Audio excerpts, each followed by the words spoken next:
आता बातमी आहे राज्याच्या राजकारणासंदर्भातली। मुंबईच्या महापौर पदाकडे सगळ्यांचंच लक्ष लागलेलं आहे आणि याच मुंबईच्या महापौर पदासंदर्भात आता मंत्री छगन भुजबळ यांनी सुद्धा वक्तव्य केलेलं आहे। राजकारण बदलत असतं असं वक्तव्य भुजबळ यांनी केलेलं आहे। छगन भुजबळ यांनी मुंबई महापौर पदावरून हे वक्तव्य केलेलं आहे असं समजतंय।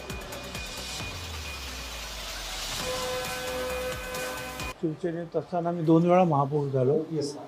बाळासाहेबांनी मला केलं आणि महापौर आणि आमदार दोन्ही होते। ठीक आहे, राजकारण बदलत असतं, सत्तेच राजकारण काही सारखं राहत नाही। मुख्यमंत्री बदलतात, प्रधानमंत्री बदलतात, मेयर बदलले असतील, दुसरा पक्ष।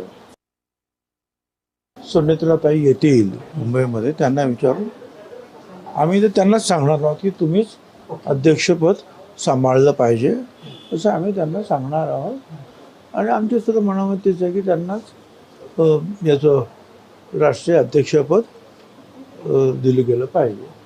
हे आम्ही करणार, जे आमच्या महिला म्हणतात आम्ही सुद्धा तेच म्हणतो आहोत।